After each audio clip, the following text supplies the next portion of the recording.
Hi, I'm Miracle. Most people call me Mira for short. My name's ironic considering how my life's been anything but miraculous, especially with a mother like Diane. Growing up, I learned to tiptoe around her explosive temper, but nothing prepared me for what happened at Grandma's funeral. Are you almost ready? My Aunt Vivian poked her head into the guest room. The service starts in an hour. Almost. I smoothed down my black dress, the one Grandma had helped me pick out for my college graduation last year. Does this look okay? It's perfect, sweetie. Your grandmother would have loved it. Vivian's voice cracked. She was so proud of you. I miss her so much already. My eyes welled up. I know, me too. Vivian squeezed my hand. Just try to keep it together around your mom today. You know how she gets. I nodded. Vivian didn't need to elaborate. My mother's disdain for emotional displays was legendary in our family. Where is Mom anyway? I asked. Kitchen, drinking coffee like it's just another Tuesday.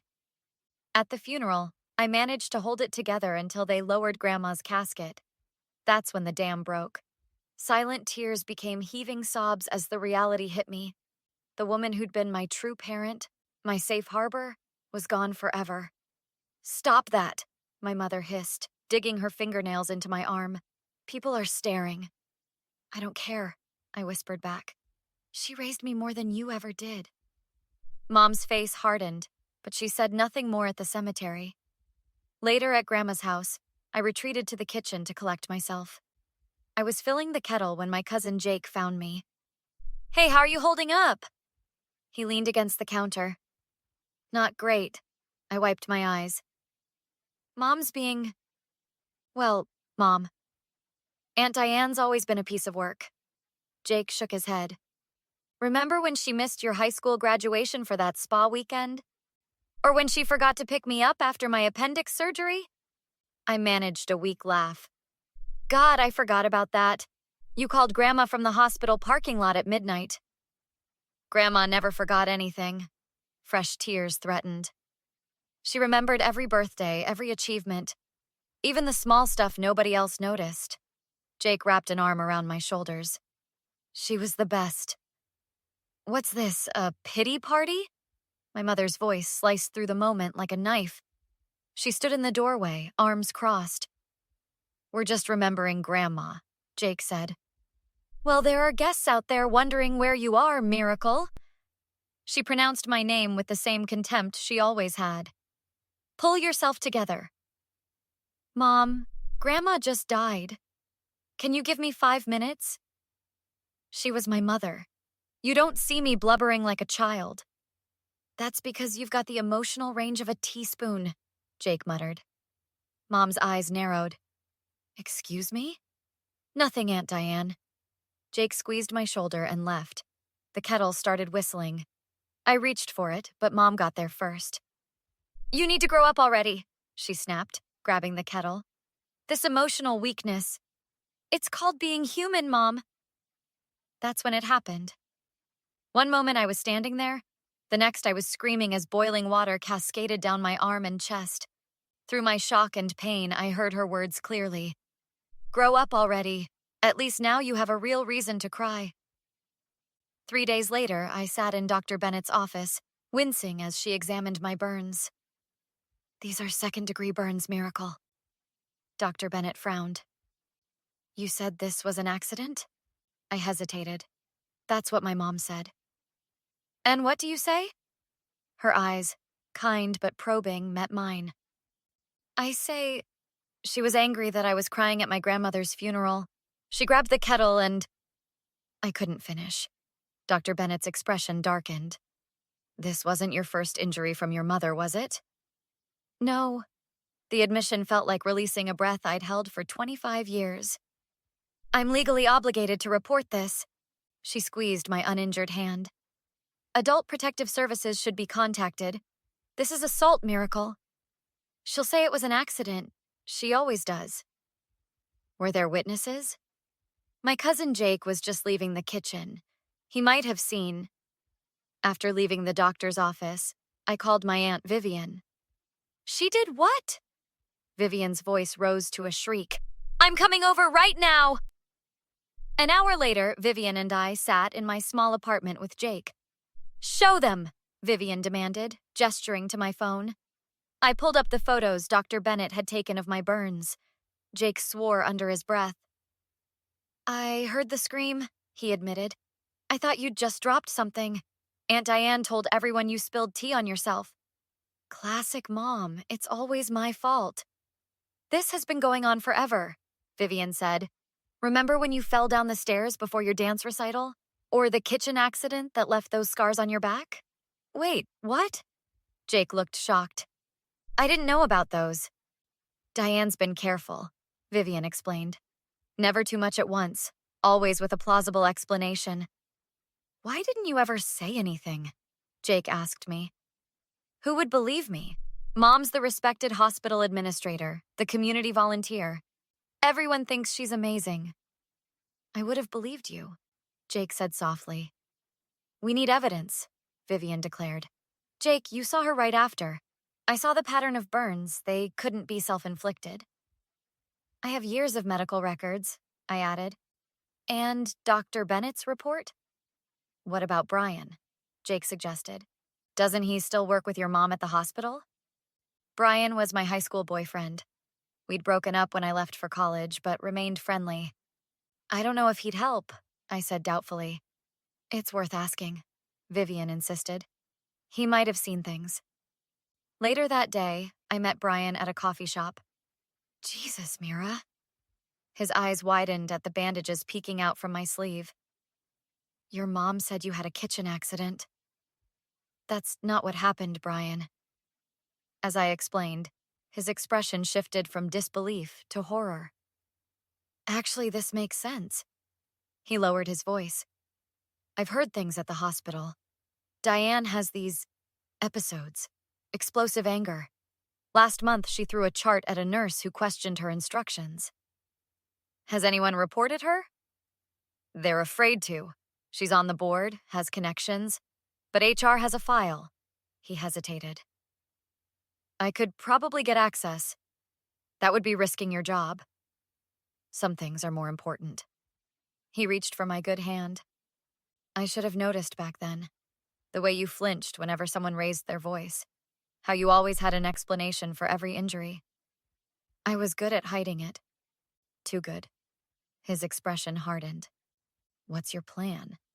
I'm not sure yet, but I'm done being her victim. That night, Vivian, Jake, Brian, and I gathered in my apartment.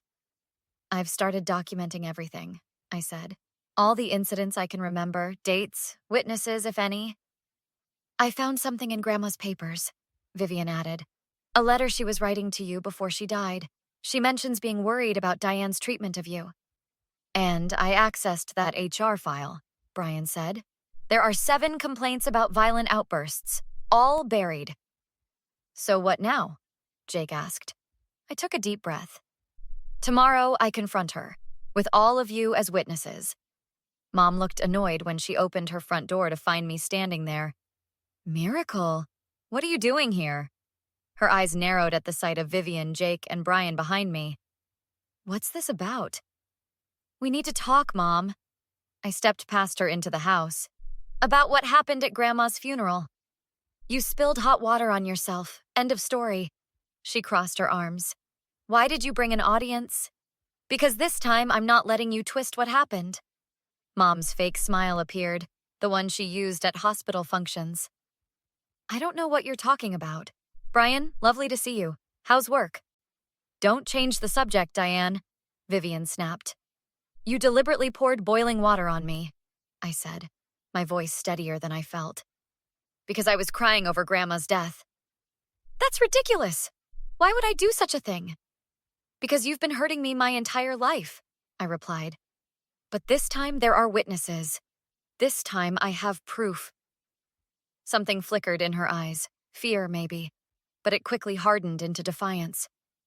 What proof? It's your word against mine. Jake stepped forward. I was there, Aunt Diane. I heard what you said afterward.